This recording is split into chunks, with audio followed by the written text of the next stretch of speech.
the best exercise to do is whatever one you'll stick with. Yeah. If the one that you'll stick with is you really love rock climbing and you do not care about lifting weights, I do cool, love go rock rock climb. climbing. Rock climbing is great. Do that consistently. If the thing you like is running, awesome. If the thing you like is weightlifting, awesome. If the thing you like is karate or Zumba or like ring fit, whatever thing you'll actually keep doing, that's the best kind of exercise. When we're talking specifically about the needs of esports and gaming, then we want to start to look at low weight, high repetition endurance training that trains your muscles to do a thing for a long period of time.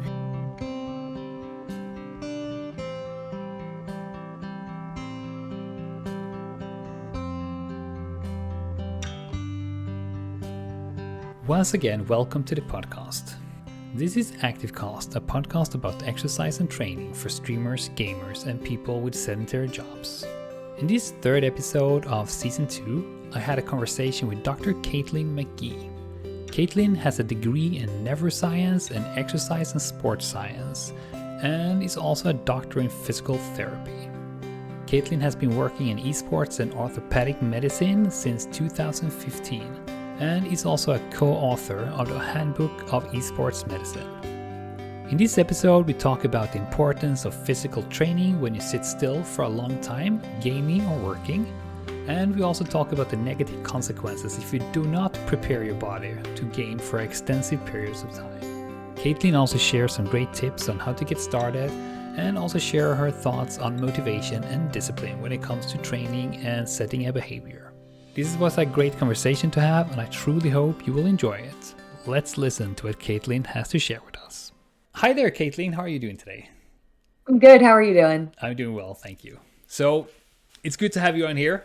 I got your name from one of my former guests, Oscar, and I was like, oh my god, I need to talk to her because you're like a real professional in this. And what I can see when I read up a little bit on you, you have a really good track record, and I think a lot of interesting stuff to share with us. So it's good to have you here. It's good to be here. And you're in the middle of your day, and I am in late evening, so we are on different sides of the world, which is very much the case when you come to esports and gaming and so on. It's always a little bit of puzzle to get that working, but we manage quite well, quite fast actually. But I'm a little bit curious about you.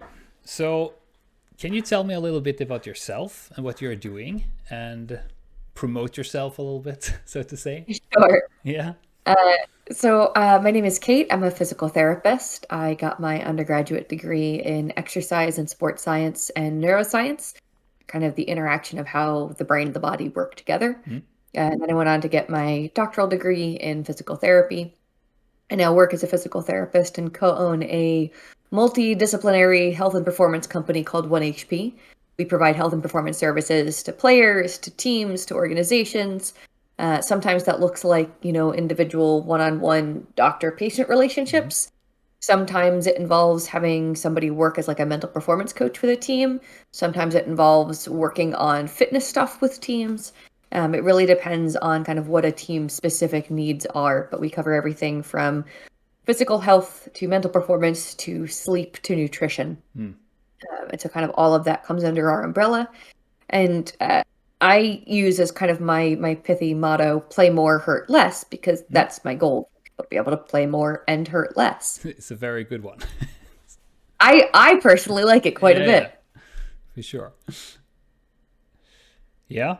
And I also like the 1 HP reference. It's like, don't gain on 1 HP. Our thought is trying to get people to stop living on 1 HP. Like a lot of us kind of just, well, as long as I'm holding up, I can keep going. When there's definitely a lot we could be doing to optimize our health and our performance. And that's not just true for esports players. That's also true for just anybody who games casually, anybody who streams for long periods of time. If it's a thing your body needs to be adaptable and able to do, then it's a thing you can prepare your body to do better. Yeah, of course. Because you're mainly working with esport teams and esport athletes, but it's That's a lot of our work. Yeah. yeah, but it's easily translated into streamers and gamers, and because we are sitting in front of the computer a lot. So Yeah, do you also absolutely. work with office people? I mean, a lot of people sits in front of the computer along, like, Oh a yeah, lot. for the past 3 years in particular, there's been an even larger overlap of Oh yeah. folks who work from home and folks who play video games. And so we've absolutely used the kind of knowledge that we have from esports and Mm. applied that to just folks who work a 9 to 5 and sometimes play video games afterwards. Mm. There's also some really big overlap in terms of research that we can draw on from the kind of research that's been done on musicians, Mm. air traffic controllers, chess players, third shift workers with weird sleep schedules, Yeah, yeah, office workers, of course. Like all of these are very much areas where there's enough overlap that we can learn from each other. yeah, yeah, of course. I feel it felt very close when you said working an hour for a whole day and then go home and game. Yep. It's like working a full-time job and then go home and game and stream. It's like Yeah, it's a lot of time in front of the computer. it So absolutely is. yeah, so what would you say is the I dive right into the problems here. So Mhm. what would you say is the main issue for someone who games a lot, like a lot of hours put together, or just spending a lot of time gaming, or like esporters and streamers do? I think the biggest thing is just not recognizing the physical toll that that takes on your body. Hmm? Uh, we tend to think of, well, it's not like playing football. It's not like playing basketball. It's, I'm not risking injuries in the same way. Um, but the kinds of injuries that you could deal with, just because they're different, doesn't mean that they're any less strain on your body. Hmm. We look at repetitive strain injuries, overuse, or undertraining injuries, where your body's kind of underprepared. And those kinds of things are very preventable. Yeah, But if they're not a thing that you're aware that you need to prevent, let alone what you need to do to prevent them, then of course they're going to seem inevitable. yeah. So how do you see what are the consequences, like what are the consequences most seen if your body's not prepared physically for it? So if you think about, most people in games are familiar with the idea of like an overheat mechanic, right? You have a weapon, it fires a particular skill, and it needs a certain cooldown time. It needs a reset Hmm. time before it's ready to go again. If you have that kind of overheat mechanic, you might be able to fire it a bunch of times before that heat builds up to the point where it resets. You can think of your body kind of similarly, which is the overheat meter of your body is basically the amount of load of strain it takes to get somebody to the point of having an injury. Hmm. And all along that overheat mechanic, there's various points where you start to get soreness, then pain, then injury. You might start to see issues with a decline in function as some of that heat starts to build up. But just like an overheat mechanic in game, you can also there's a bunch of things you can do to your heat meter, Hmm. right? You can make it longer, you can exercise and improve the endurance capacity of your muscles. Hmm. That lets you play for a longer period of time. You could take breaks. Those are mini cooldowns that start to reset your heat meter without hitting the point of overheating, of injury. You can get better sleep. You can get better nutrition and hydration. That will cause your heat meter to build up more slowly or to cool down more quickly, which means, again, more time before you hit that overheat or Yeah, injury point. So the kind of the end point of, if you don't do anything to address it, you're probably going to end up with pain and or injury hmm, as the outcome. But again, kind of all along that continuum are just a whole bunch of ways that you never have to get to pain and injury in the first place. yeah. I mean, it's to me it sounds a lot um like the flexibility in the muscles, so to say, and the plasticity in it. Because I know, for instance, I've been coaching like javelin throwers. Is it called that in English? It's like Yes. if you have a certain like mobility in your shoulder and your arm, and you're always on the max there, you will injure yourself, and you will not be able to like enable the muscles fully. So you need to like be able to extend a little bit more. So to me, that sounds Yeah. a little bit like that. You have to have that like plasticity in your body to be able to Yeah. game. You're it's the right idea, right? We have different demands depending on what thing we're doing. For somebody who throws javelin, they're going to need a lot of shoulder flexion, being able to come all the way back and up to here. But they're also going to need to control it. They don't just need the range of motion of that joint. They need endurance and control throughout the whole range of motion. In esports, you don't necessarily need a massive range of motion, but you do need a large amount of muscular endurance. You need to be able to maintain a position for long periods of time and to make precise, consistent movements repetitively for a long period of time. So the kind of training that you might do specifically is going to differ. But the idea that you have to do some kind of training is the same. It's just, for gaming, we need a lot more endurance-based work and posture-based work than we do like raw strength and power. Yeah. So how does that look like? If you like, I mean, it's very individual, of course, and so on. But what if you give can you give a general idea what those kind of like exercises and workouts are? Are they like going to the gym every day, lifting max, or? The good news is it doesn't require anything quite that involved. There's kind of two primary kinds of exercises that I like to start people with because really the best exercise to do is whatever one you'll stick with. Yeah. If the one that you'll stick with is you really love rock climbing and you do not care about lifting weights, cool, go rock climbing. Rock climbing is great. Do that consistently. If the thing you like is running, awesome. If the thing you like is weightlifting, awesome. If the thing you like is karate or Zumba or like ring fit, whatever thing you'll actually keep doing, that's the best kind of exercise. When we're talking specifically about the needs of esports and gaming, then we want to start to look at low weight, high repetition endurance training that trains your muscles to do a thing for a long period of time. We also look sometimes at isometric contractions. Isometric contractions are when you contract your muscle, but you're not going anywhere. So I'm contracting my wrist extensor muscles here. But if my wrist doesn't go up, if my hand doesn't come up, then that's an isometric contraction. It's contracting and staying in place. All right. So those kinds of exercises can be useful because if you think about what are you doing when you're holding a controller for a long period of time? Well, you're probably doing some amount of isometric contraction of your forearm muscles to maintain your grip, while you're also doing concentric, so contracting and getting shorter, and eccentric, contracting but getting longer, motions of like your thumbs and your fingers. So like opening and closing your thumb. Yes. Concentric refers to the portion of the motion where the muscle is shortening. Eccentric refers to the portion of the motion where it's lengthening. On a bicep curl, the concentric portion is the portion where you're curling up. The eccentric is the part where you're curling down. And so working on both your isometric control of a muscle and then on your range of motion control of an area are both ways to go. But if you're building up endurance, then kind of the go-to is low weight, high repetition. So low weight, high repetition.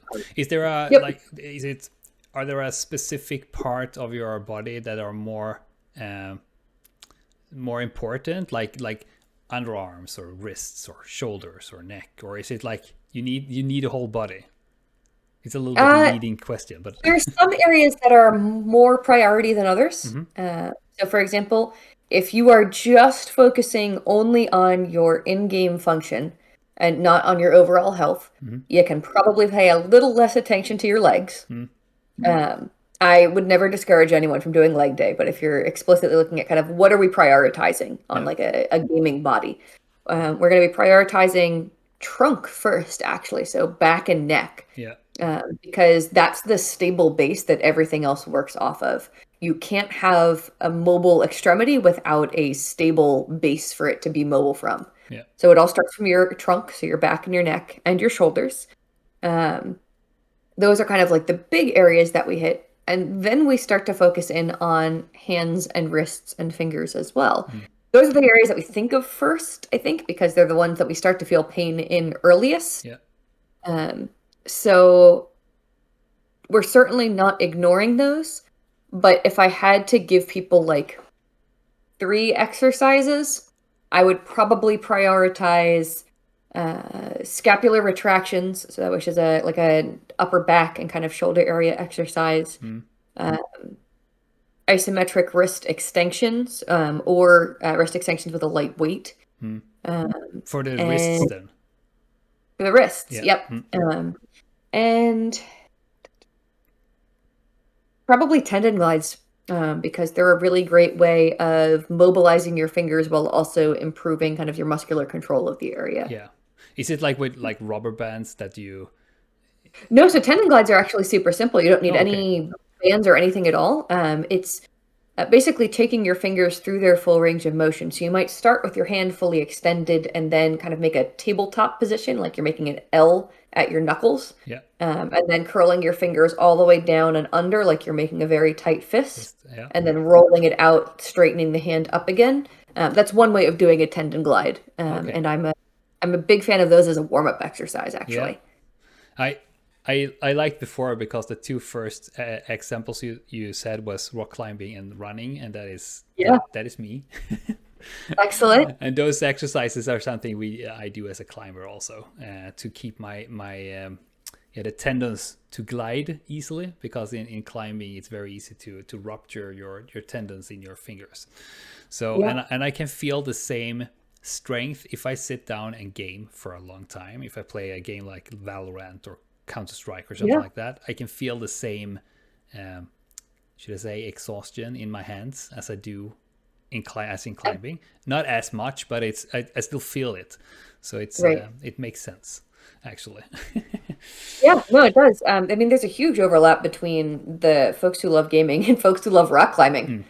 For And sure. it's not surprising that I mean, it's just fun for one thing, but it's also really kind of translates well. Like the kind of strength and endurance that you build doing rock climbing is quite helpful for for the areas that are going to be under strain when you're playing games. Yeah, yeah.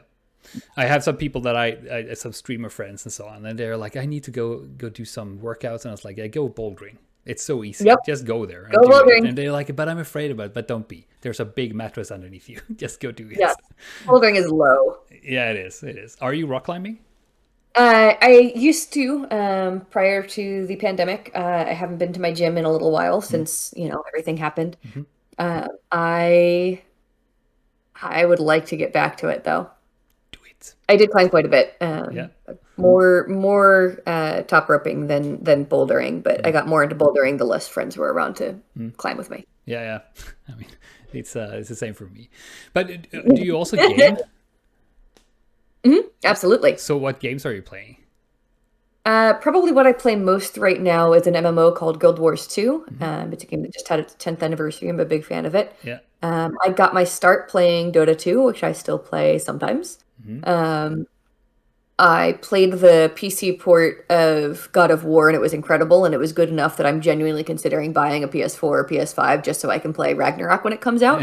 Yeah, Uh, it's such a good game. I'm seriously considering it. Yeah. Um, I that's probably most of what I'm playing right now. Mm-hmm. I'm absolutely terrible at fighting games, but I love them anyway. Yeah. A Okay. lot of people in fighting games, let's be honest. I'm a Chun-Li main and or sorry, I was a Chun-Li main. Now I'm more of a Cammy main in Street Fighter. Apologies for that. That's fine. Okay, that's fun though. And training, do you do any? I mean, you said the rock climbing a little bit before, but are you doing any like regular training somehow, or is it the gym Yeah. or? So my partner has a gym in his basement. That's So cool. I've been, yeah, so we've been doing a lot of lifting. I'm currently on like a cutting and bulking cycle, trying to build some muscle mass and decrease fat. Hmm? Kind of doing that in a cycle fashion, rather than a recomp because recomps just take too much effort. But I run very long distances. I've done 6 marathons so far. My goal is one in every one of the 50 United States. Oh wow, that's Yep, cool. I'm away. That's you're my kind of person. I'm an ultra runner and Hi. a rock climber. So I love Great. running in the mountains, and I've actually never run a marathon though. I only run ultra marathons. So Really long period of time where I wanted to run the 50 States Ultra. And then I think after I ran my second marathon and pushed the pace pretty hard in it, I was like, I don't think I want to run more than 26.2 no, miles. it's always like that. When you're out there, when I am out there, and it's like hour 7 or 8, and it's like, why am I doing this? I will never run again. This is so stupid. And then the next day you are there finding a new race to go into. So it is rewarding to do it. It is. I recently did. Have you heard of something called a Ragnar relay? I've heard about it. It's like a 124-mile race. It's a relay race, so you're on like an 8-man team. Hmm. So everybody ends up running like 15 to 20-ish miles, depending on whether or not somebody gets injured. Somebody always gets injured. Um, I did one in Richmond, Virginia, recently. It was my third, and oh my gosh, it's such a fun race. It's on a looped course. Like you Mm. have a base camp that you're starting from and looping to. But it's a tremendously fun experience. Very different than marathoning, even if you're covering about the same distance. Yeah, I'm yeah. I'm a big fan. But you do it together as a team. Yeah, Yeah, exactly. You'll run by your teammates, like you hand off to each other. It's yeah. great. That's a cool thing. It gets more of a community or group thing to do that. Yeah, for Yeah. sure. So, do you have any? If I mean, there's a lot of people. One of the reasons why I started this podcast in the first place was because I, like almost every day, I get the question: how do you do to keep your motivation up? How do you get started? How do I stick to it? How, like, the questions, you have heard those before probably. So, what would you say to a person that comes to you and say, I really need to start working out, Mhm. but I don't know how to do, and I don't know how to keep my motivation up? Do you have I any think thoughts about that? Yeah, I think the biggest thing about motivation is that motivation is fickle and fleeting and a liar. And really, the thing that's going to keep you going is discipline. But the only way to get to the point where a thing is a habit and it only requires so much effort from you is to find a thing you actually like. And that Mm. might mean you have to try a couple things and discover you don't like them. It's also why when we make recommendations about changing behaviors, the recommendations that we make are not, all right, let's start you on keto and here's your 4 times a week lifting schedule and you're going to run 2 days a week. And no. Change one thing. Change one thing sustainably. Maybe the thing you change is I'm going to get an hour more of sleep every night. Mm. Maybe the thing you change is I'm going to go rock climbing with my friends 2 times a week. Sometimes having somebody to go with makes all the difference in the Mm. world. Um, Sometimes the thing you want to change is you decide I'm going to get up and do 10 squats every hour when I'm streaming. You can have your chat hold you accountable. But find a small thing that you can do that you are interested in doing and Mm. start with that. The act of making that a habit will help to build your willpower and your discipline, which allows you to apply it to other things. A lot of the folks that I know who weren't terribly interested in like what they thought of as traditional working out, like running and lifting, Hmm. when they started rock climbing, they were like, "This is really fun. I love this so much. I'm having a hard time like actually pulling myself up. I should do some arm exercises." And then as a consequence of Mm. doing a type of exercise they actually like, they're like, "Let me supplement this with things that I don't like as much that let me Mm. do the thing that I do like better." And they would Um, never do that other stuff otherwise, but it's no, they would cause a never have any interest consequence. in doing like lat pull downs and pull ups and bench press and for balance and all that jazz, which is fair. Totally fine to have Hmm. absolutely no interest in that. It is also totally fine for your interest in exercise to be aesthetic. Like it's fine to be vain. If the thing that gets you into working out is I want to look different than I currently look, Hmm. that's fine. It's not a problem. It's Yeah, no, okay to yeah, admit yeah, that. of course. Um, and I and I think it's really good for people to realize that whatever your motivation is for working out, whether it's a desire for change, whether it's I think it will make me perform better, whether it's I know it will make me healthier in the long term, Hmm. whether it's I don't like the way I look, whether it's I really do like the way I look and I'd like to keep that, Mm. whether it's somebody told me I couldn't lift that much weight, now I'm going to spitefully prove them wrong. All of those are valid reasons to start doing an exercise, Yeah, but you are going to have to figure out which one you like enough to stick with it. yeah. And maybe you're the kind of person who likes novelty more than you like any one particular exercise. Cycling through different kinds of exercise is fine. Maybe you spend 6 weeks doing a lifting program and then you get bored of that and you start doing some running and maybe you do, 8 weeks of running and you're like, all right, enough of that. And then you start doing some home-based high intensity interval training and Mm. then you're like, I kind of miss the gym. And you get back to the gym again. That's fine. Mm. Whatever thing you'll stick with. And if what you'll stick with is doing anything, then find a thing. Yeah. So it's more like doing something, just getting into the habit of it. It's that and it's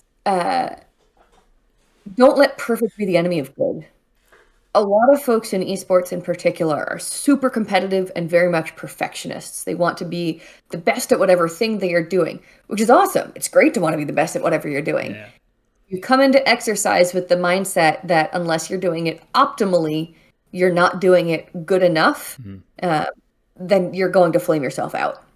So it's, yes, ideally, maybe you'd be running 30 minutes every day, but a 10-minute walk is still better than a 0-minute walk. 10 air squats is still better than 0 squats. Yeah. And sure, maybe your long-term goal is I want to be consistent enough that I'm going to the gym and running regularly.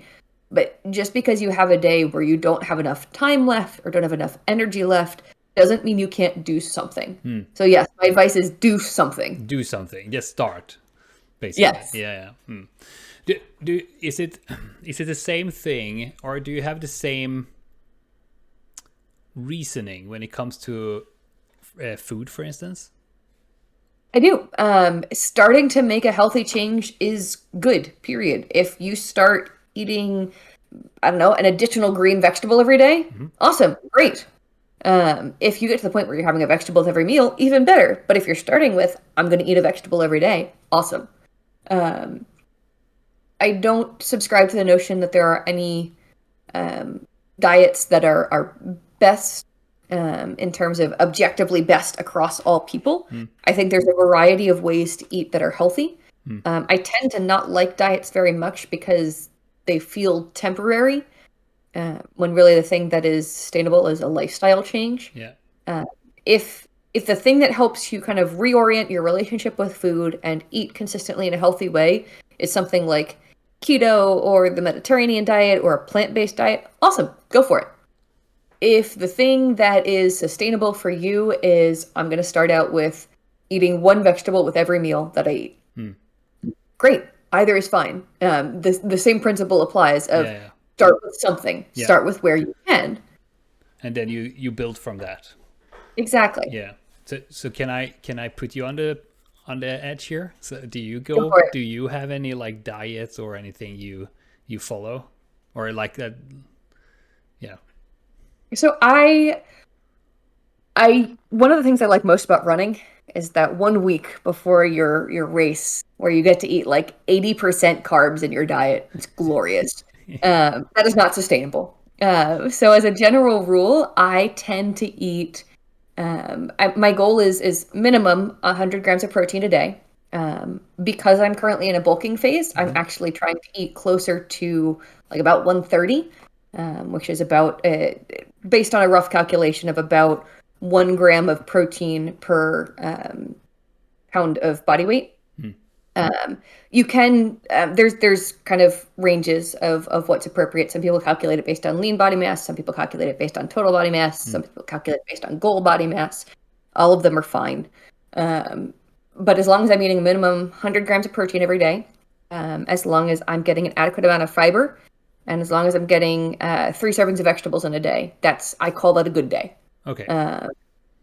That's kind of my approach to balance. Yeah. All right. And what that protein is or that fiber is doesn't matter too much. Yeah, it could come from a plant-based source. It could come from a protein shake. It could come from chicken. It could come from beef. It could come from fish. And it comes from all of those things depending on the day they're having. It's amazing because I usually talk to people about that when people who are active, because it's wildly different how people talk about it. But the base is the same. But like you have your base thing. Because I eat a variety of foods, and I don't think too much. It's also one of the reasons why I run a lot, because I love food. And I can eat a lot when I run. But when I go into my heavier training programs, I need to go vegan because my body cannot. I cannot eat meat because it gets so heavy and I get tired. But if I go totally plant-based, I can do that. But that's only on my very heavy training periods. And it's so interesting how that works for different people. And I know I interviewed a streamer called Street Grind. He's massive. He's doing a lot of gym stuff. And he has a totally different approach to his food because I'm doing running. He's doing like lifting and building muscles. Right. But the base of how to think about it is the same. Like you have now. When you start to talk, I was like, yeah, okay, she thinks the same way. The variety, and you do it based on what you need to do. So that's very interesting. All right. So So you said get started to do something about the training, and if you find something, and I mean this is a hard question for you probably, but if you find something and you stick to it, then you get ill, or something happens and you get out of the habit again. And I've found I met a lot of people who have a really hard time to get back into it again. How do you have any like ideas how to stick to it or get back to it into it and like making it into your life in a long term? Because I know also like esporters, they have a very short career because they wear themselves out. If you compare it to like basketball players or football players or so on. So how do you keep the like longevity as a gamer? So I'm dealing with this right now. Last week, I had COVID. And it was pretty rough. Put me out of commission for a while. I'm actually not back at the gym yet. I've been starting by the day I started feeling better. I started doing short walks, like 5 to 10 minute walks. I'm now at the point where I'm taking like a much longer, like half-hour walk, and that's starting to feel normal again. Probably next week I'll be getting back into the gym. But the approach is the same, is start doing something. And sure, maybe you'll have to take a couple backward steps if you got out of the habit for a little while. You're probably not going to be able to jump right back into exactly where you were. And if you expect that you should, you're going to be disappointed. Yeah. So set a reasonable expectation of I'm going to start like 3 steps back from where I ended, and then just start doing something again. Yeah, I mean, yeah, I think that mentality is good. If you think that you're getting in where you stops, then you will get disappointed because you are not able to do that. So yeah, okay, so that's good. So it's kind of, you have the same approach to that as you have to start from the beginning, like just start doing it again a little bit less and keep going. All right, yeah, that's fair. Yeah. So if we go back to esporters a little bit. How do you work with them? Because I'm not in the esport scene, so to say. But how do you? Can you tell me a little bit about how the esporters how they train or how they start? Like when a team approaches you, that we need help. What is the things you are seeing that are most needed then, and where do you start with a team? And yeah, a little bit like. I think one of our kind of lowest hanging fruits in esports that we can address is sleep. I think poor sleep quality and quantity is one of the things that we address first, because it's really easy to see the benefits of it when you start addressing it. But it really depends quite a bit. It depends on what the players are most interested in, kind of what they're prioritizing. So for some players, that is physical fitness. They want a routine that they can follow. They want a program that they can use. For some players, it's the mental side of things. They want to work on their resilience. They want to be better at goal setting. They want to get less tilted.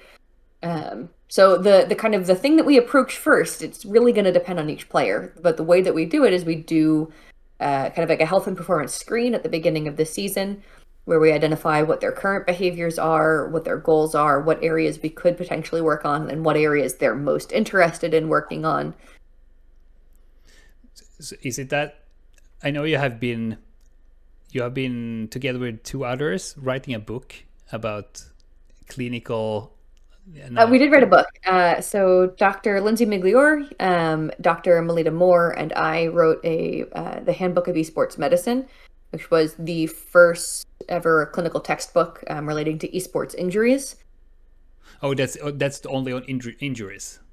Yes, that's specifically about injuries. There's a bit about culture and kind of injury prevention, but it's more about preventing and addressing injuries than it is about overall performance. All right, because yeah, clearly, as you can see, a little bit embarrassing, but I haven't researched that too well enough. Okay. Yeah, because I was thinking, do you have, like, when you said you did a screening of the team in the start of the season, do you have any like tools available that, like, ordinary in quotation mark ordinary gamers can do themselves to see like, what am I doing good, what am I doing, where can I improve myself? I think a big part of it is looking at like the different domains that you exist in. So you could look at, am I having pain? How long does it take me to get tired while I'm playing? Is there anything that starts to feel difficult? Is there anything that's irritated? Then you can also look at how you function in terms of your social life. What are my connections to other people like? Do I have strong connections to other people? How do I communicate with them? Are there areas where I feel like I struggle with communication? Then you can look at like some health behaviors, like how much sleep do I get per night? Do I go to bed at a regular time? Do I wake up at a regular time? What's the quality of my sleep look like? Do I feel rested when I wake up? Do I have a routine when I go to bed or when I wake up? You can look at what your nutrition and your hydration looks like. Basically looking at all of these different facets of your life, and identifying what areas am I doing great at and what ones could I work on a little bit more. Yeah. It's mostly just a matter of starting to ask yourself those questions. Yeah. So asking questions about, I mean, your own life, like food, sleep, exercise, social interactions. Or there's something else that in there that you said? No, it was those four. Like there can be more, of course, but so when you have that screening, if you ask yourself those questions, but first, do you know if is there any tool out there where you can do that, like check in marks, then get a guidance, so to say, to ask those questions? I'm not sure off the top of my head. We developed our own screening tool for a reason. I will say basically anything can be tracked. There are some sites that help you to track it, using something like Fitocracy, or even just like the Fitbit or the Garmin style tracking. Yeah. Would give you some insights into how you're functioning. I mean, there's certainly plenty of fitness wearables out there that would give you insights into how much activity you're getting, how much sleep you're getting, what quality of sleep you're getting. But none of it's going to cover kind of all of those areas. For me, the way that I keep track of how I'm doing generally is I journal. Yeah. I write in a journal at night. And so you could potentially use a journal as a time to ask yourself questions, and keep a kind of like running tally of how things are going. Yeah. Journaling is such a good thing. I started that 2 years ago when I was like, I realized that I don't know. I think in December I was like, I don't know what I did in July. I don't remember that, and I felt horrible about that. So I started. I write everything down. It doesn't exist if I haven't written it down. I mean, yeah. So I started to do that, and now I'm looking back and I was like, oh yeah, that's what I did in April. That was a lot of fun. And I only write down like the positive things, and I don't write down work stuff. And it's just like what I have been doing as a fun thing. But how is your journaling look like? It's usually kind of just free form. It's I have a Google Doc and I just write what I'm feeling about the day. It really helps me with emotional processing at times. If there's something that I'm specifically trying to track, like my caloric intake or my protein intake, I'll usually actually put that like underneath the date, like date, calories, protein intake. I also track how much I drink in a day, because one of my big goals is being consistent with my hydration. So I'll water 70 ounces or 90 ounces or whatever. So you do it digitally in Google Docs? Yeah. All right. Yep, because then that makes it searchable and I can look back at it too. Yeah, of course. I tried to do that. I cannot keep that up. So I got myself a book to do it manually. Yeah, that's a fine way to do it. Whatever thing works. Yeah, for sure. But journaling is such a good idea. And it really is. Yeah, and I also think that's a good idea because why I'm asking about the tool, because I understand you have that for esporters, and that you use that in your daily work life. But the reason why I ask is just because if you don't know how can I put this question? But if you don't know, it can be really hard to ask questions about it. It can. And so that might be one of those times where it is useful to seek out somebody else and get their insights and their guidance as well. Yeah. There's absolutely a time and a place for self-management. there's also a time and a place for talking to an expert about something. Yeah. And sometimes an expert can help you get started and then you're able to continue it on your own. And sometimes they'll help you with a plan to kind of transition you to being on your own. My goal as a physical therapist and when I did personal training as well was always at some point, I want to be useless. I don't want to be necessary for you. Yeah. I want to get to a point where you don't need me. That's my goal, to make you self-sufficient. Yeah. And any clinician who isn't working towards making the person they're working with self-sufficient is kind of selling them a bill of goods. Yeah. I mean, it's such a. I have a similar job in my day job. I long for that day when I'm not needed anymore. Yes, exactly. Yeah. And it's kind of a weird way to think, but also a really good way. And it's also, when you say that, it also gives you the credibility in what you're doing, that you're like you're honest and I can trust you in what you're doing. Yeah. All right. So I will ask you two questions that I ask all people I interview, and it is your favorite exercise and your favorite game. All right. And you can elaborate around it as much or as little as you want. My favorite game is probably Legend of Zelda: Twilight Princess. It was the first Zelda game that I actually 100% completed. That's a Nintendo Wii, right? It was on the Wii, yes. In order to play it, I had to wrestle my sister for the right to who would get to play first. She headbutted me and broke my nose, and I had to set my own nose in the bathroom. Oh my god! Okay. Yes, we wrestled for it. I won, I think. But it was the first game that I 100% completed. It's also got the least annoying Link companion of any game. Unlike Navi, who is annoying as heck. It's a tremendously fun game. It's really beautiful, and it was one of the ones that really got me interested in more games. And my favorite exercise, there was a time when I would have said squats, but my favorite exercise is now deadlifts. I'm a big fan of deadlifts. Yeah. They are a great full body exercise. They are very good for you. It's I've had someone else saying that too, and I'm like, it's the most, I mean, in quotation mark, it's the easiest thing you can do. You just stand there, you lift heavy as fuck, pick it up and put it down. And put it down, and it's like, it is a tremendous thing. And it is. I love how such a easy thing can be so good. It's not easy because there's a lot of technique into it, of course. Yeah.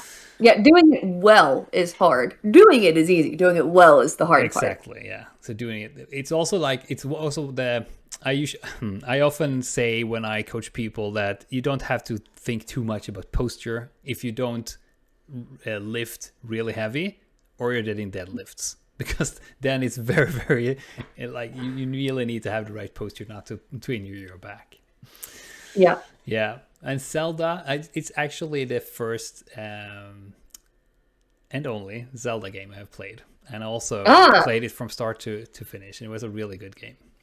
It is. I've played plenty of the other Zelda games. I played Ocarina of Time when it came out.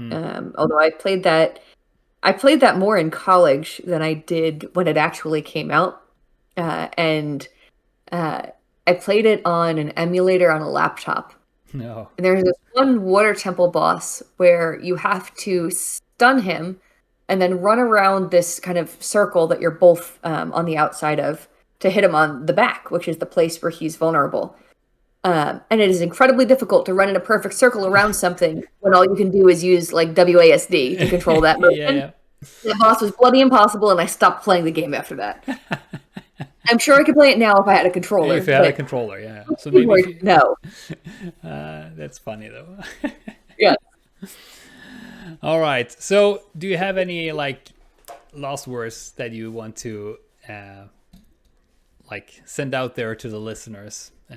If you're trying to get started and you don't know what to do something. Do something is always better than nothing. Yeah, I think that's a great advice. It's also one of those. It's very easy, like a simple advice, and it's very, very powerful. It's actionable. It's a thing you can do. It is for sure. Yep. All right, Caitlin, thank you so much for taking the time. It's been awesome to talking to you. And I hope you will have a great rest of your day. Have a good one. Bye.